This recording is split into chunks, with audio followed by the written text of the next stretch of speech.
How you guys doing? My name is Patrick. I represent Midwest Vintage and Heavy Seven Hearts. I'm here with West. West, for me, is a great man. Not only a great man, but he's made sacrifices in our community for young people like myself to be able to be in position to create things like this and et cetera, et cetera. But I think just as a family man, he's done great by his family, his wife.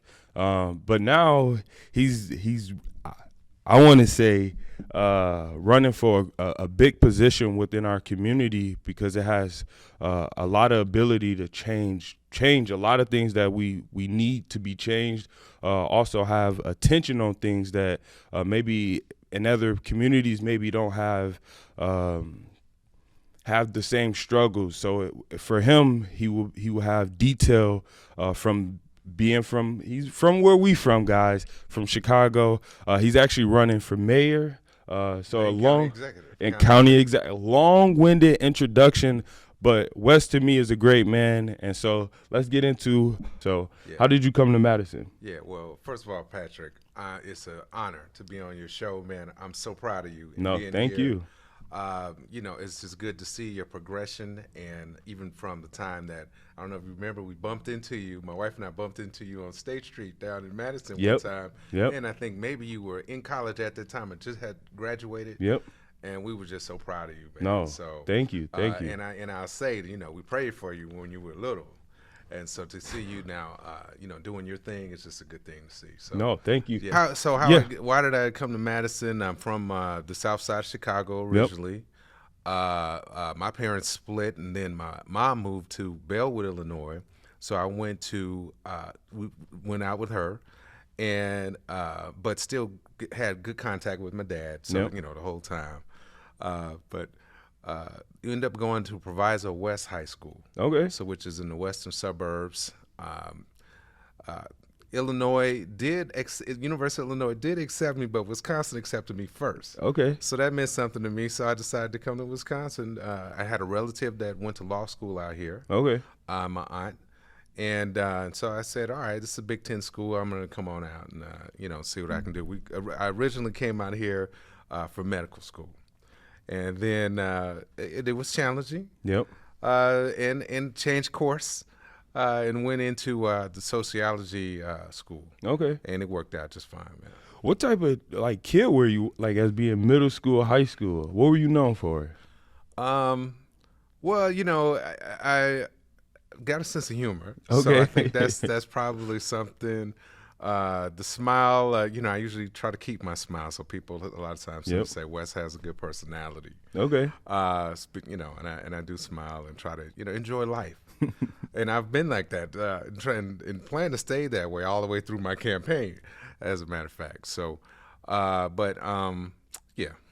Dream job when you were young, you were looking to go for? Yeah, well, right. When I went into, for me, and maybe perhaps for a lot of African Americans, Yep. back in those days, it was you could be a doctor, a lawyer, a teacher, a pastor.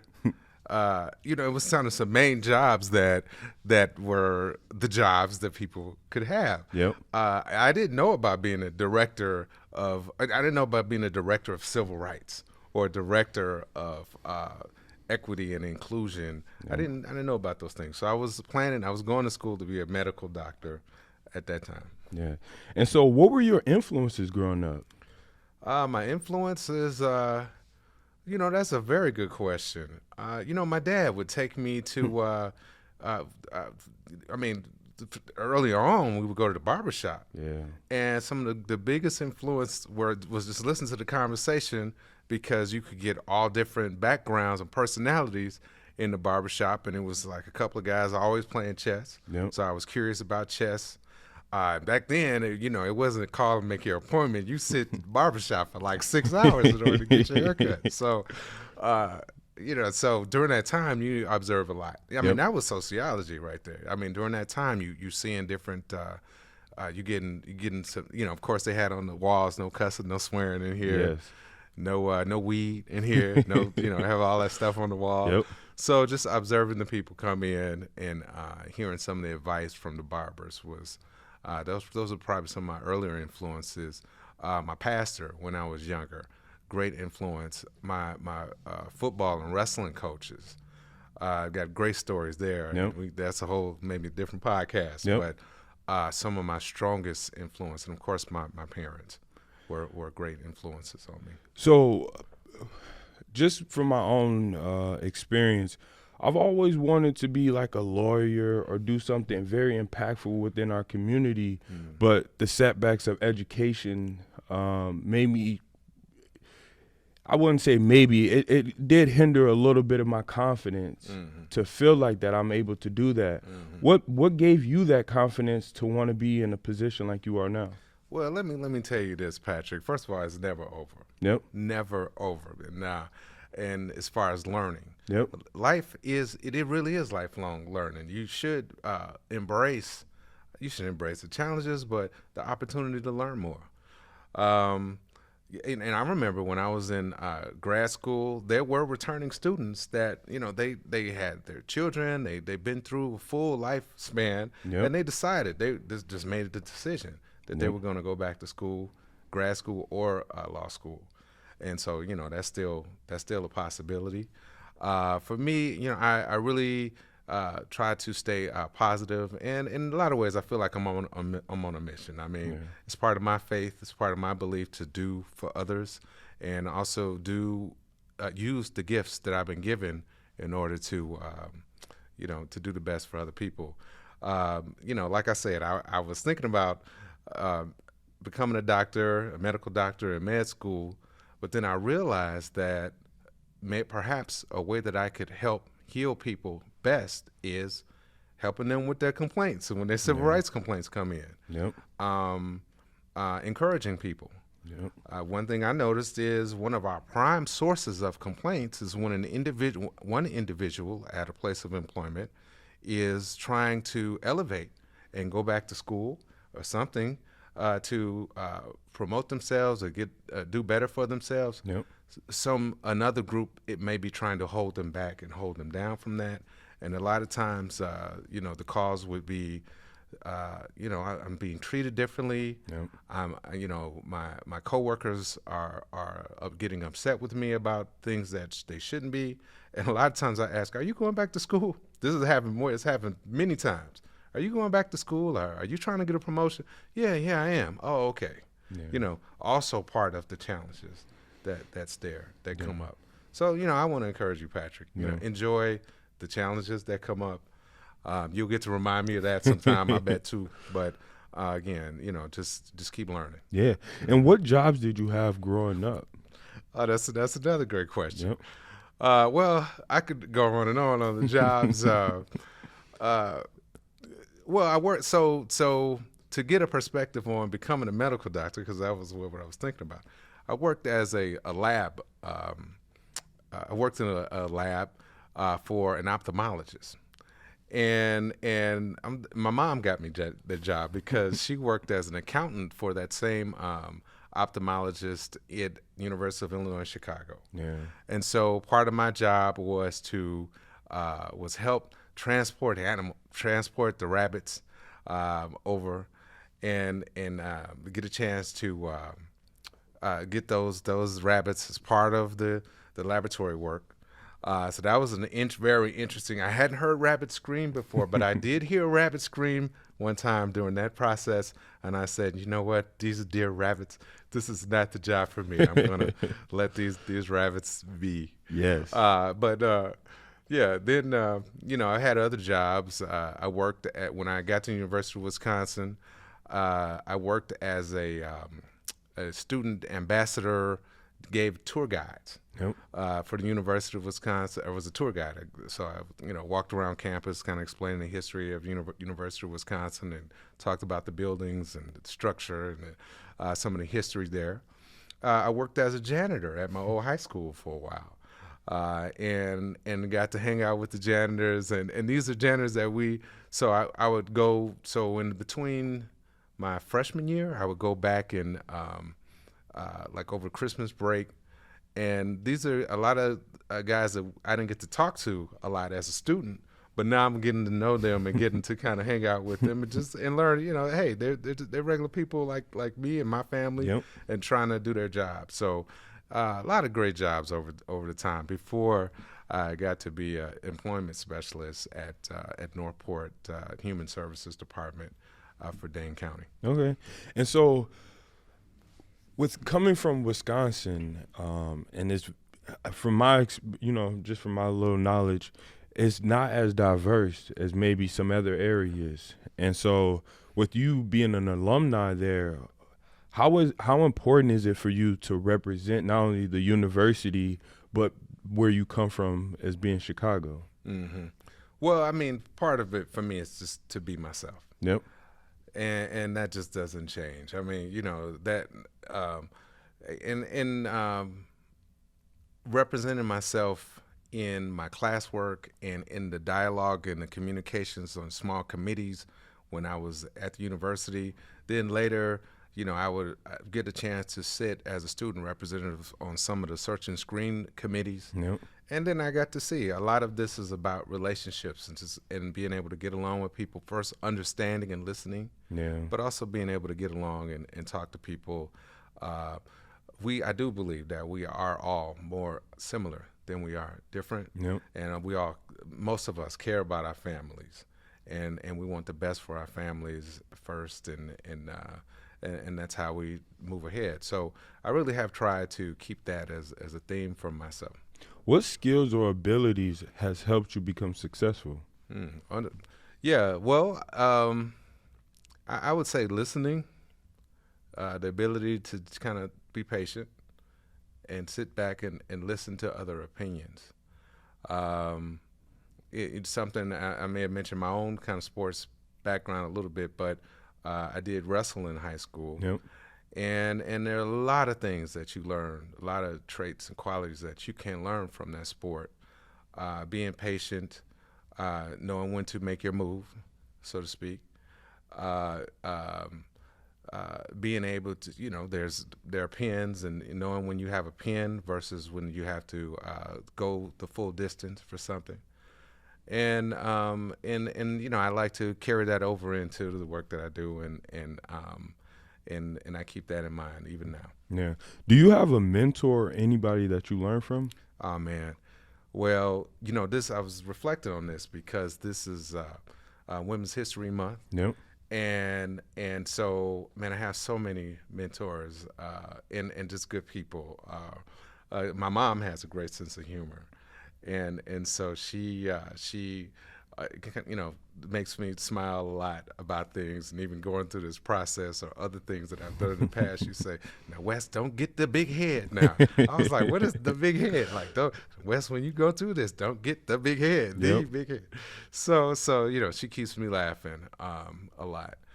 But yeah, no, great. I mentioned starting my work at Dane County.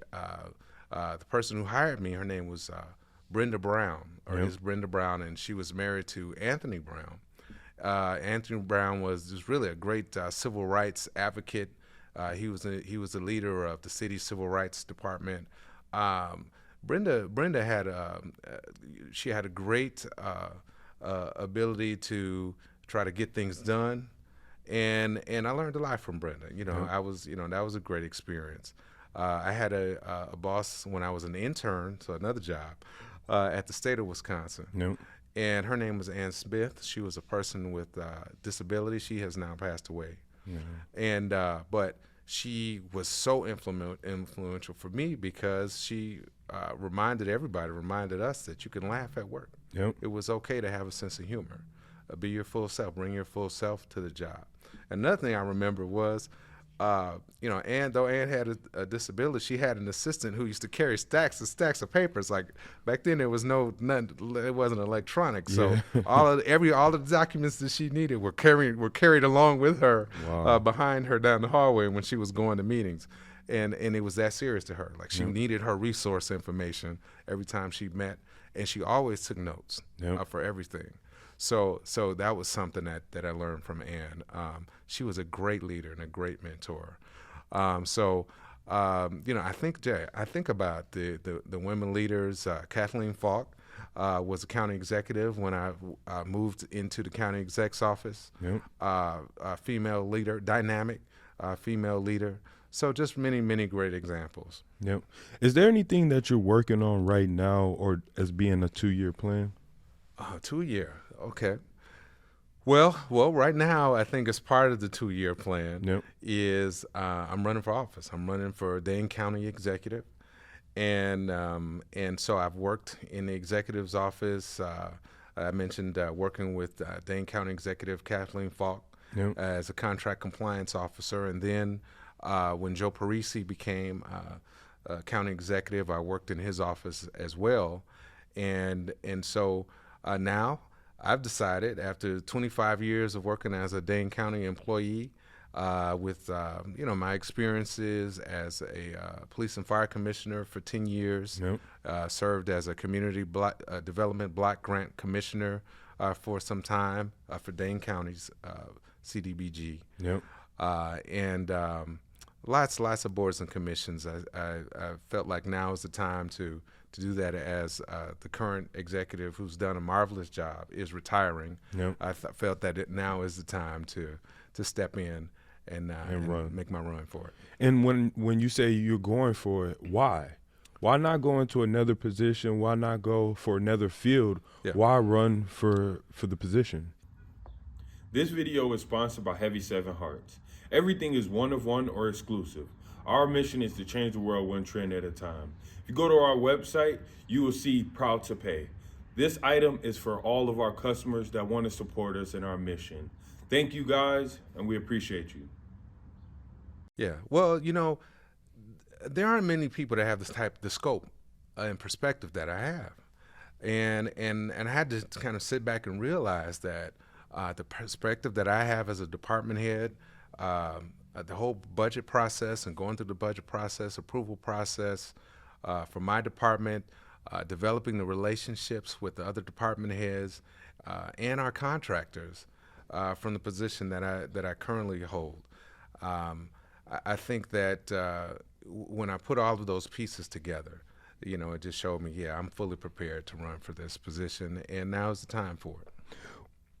What life lessons have you been through that have helped you just become the man you are today?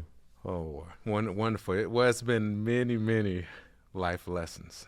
And, as a husband, you have to be patient. Yep. And you have to be kind, and you have to be a listener, in my opinion. Yep.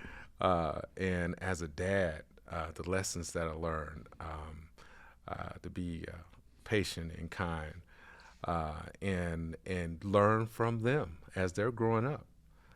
When you spend a lot of time with your children, I think most dads, you learn from your children. I mean, the best thing to do is to learn from your children, and in some ways, in that way, you all growing and learning together. And so, I think that's been a big part of it. What are you going to bring to the position besides all of the attributes you do have from your past? But what is something that you really want to implement that's going to change or be a difference for the community? Yeah. Well, I have a long-term vision for Dane County, and it's a vision where not just some people, but everybody will get an opportunity to grow and thrive in Dane County. And again, with my perspective, and looking at Human Services Department, for instance, Human Services is our largest department. The most budget piece of revenue is going to the Human Services Department, and we want to continue to have a Human Services Department that supports healthy life outcomes. Yep. And that's really what I want to see, and healthy life outcomes for everyone. So not just something that we're throwing money at something, or we're throwing that money at problems, but just like in many ways, some of the things I learned over time, volunteering as a coach, volunteering on many of these community boards, is it's important to be able to relate to people, and I think that's a quality that I'm going to bring that. And would bring that is very unique, and it's time for that. There's a lot of gridlock right now in government overall, but something that is important to me and that I've had a chance to really specialize in And what we learned in graduate school is try to eliminate bureaucracy or reduce bureaucracy and red tape, Yep. and try to have good, efficient services to help serve people, and realize that we really are, everybody that's working for the county really is a public servant, including the county executive. Yeah. What is something about you that many people don't know? Something. Well, I mentioned that I was a wrestler. I like saying that, but now Yep. everybody knows. I would guess. I don't know. Everybody who cares to know. Well, I learned how to swim as an adult. Yep. And matter of fact, I went swimming this morning. Yep. And so I've kind of equated this process of running for office in some ways. I'm jumping in the deep end. I'm swimming here, and it's like learning how to swim in a lot of ways for a candidate. It's a marathon. In a lot of ways, that's Yes. absolutely right. Yes. Yeah. What is your favorite quote? Oh my goodness. Well, I don't know if you recall, but as a coach, occasionally I would have a poem to mention to Yep. you all. And I've got a lot of poems. The Man Who Thinks He Can. I don't know if you ever heard "If" by Rudyard Kipling. Yep. If you can keep your head when all about you are losing theirs and blaming it on you. If Okay. you can trust yourself when all men doubt you, but make allowance for their doubting too. If you can wait and not be tired by waiting, or being lied on, don't deal in lies, or being hated, don't give way to hating, and yet don't look too good, nor act too wise. So it goes on and on, but it's a Wow. great poem. Wow. And later I did some research on Rudyard, so we won't. He also wrote The White Man's Burden, but we'll talk about that. That's another podcast Okay. as well. Okay. No, lots of quotes. I have my own quote that I put up on my board in my office, Yep. and that is that today is a good day, opportunity awaits, and success is imminent. Wow. And I do believe that one time when I was going through some hardships, I woke up actually, and I had that thought, and I wrote it down. If you had 10 seconds to talk to the people, what would be your message? Well, my message, if I only had 10 seconds, Patrick, my message would be love each other. Okay. Love each other. Allow yourself to be loved, and love others. That would be my message. Okay. And so I'll kind of end it off with this. With the violence in our community, and the rise of gun violence, is that something of importance? Is that something that you want to address?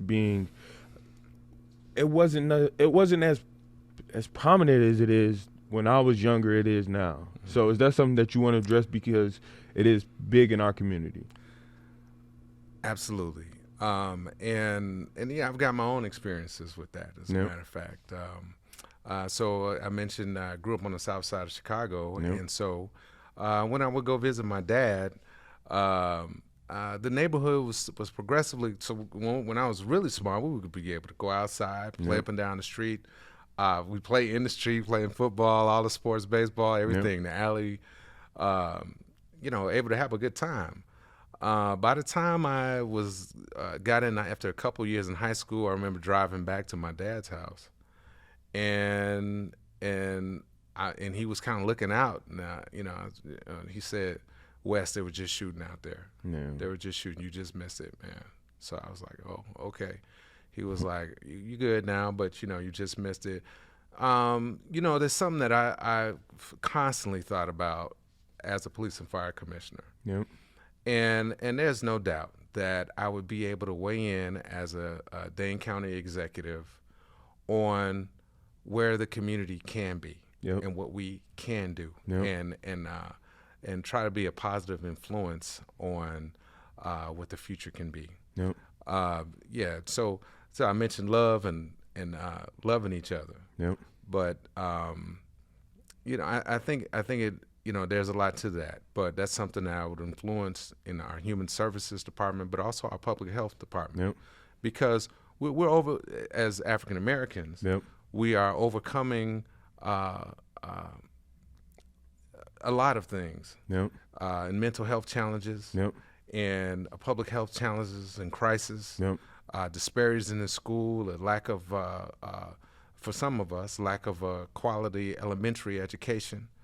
And so, absolutely, I would. So the gun issue among many others, is one that I'd be glad to speak to. Yeah, because for me, I go into the Maslow theory. As being our basic needs are not being met, so it's hard for us to kind of look up the totem pole.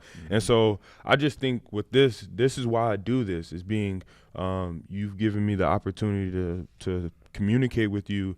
But the bigger thing is there's somebody looking at this. That's right. And that's going to get inspired and say, maybe I could be you, I could be Patrick, Absolutely. or whoever, and they don't have to limit their opportunities or what they can envision for themselves. And so I want to say thank you for giving me this opportunity, but really thank you for doing what you're doing in our community, because it got to start with us. That's right. And so thank you That's for this right. opportunity. Well, there's always an opportunity to give back, Patrick. So just keep that in mind. Yes. No, All right. thank you.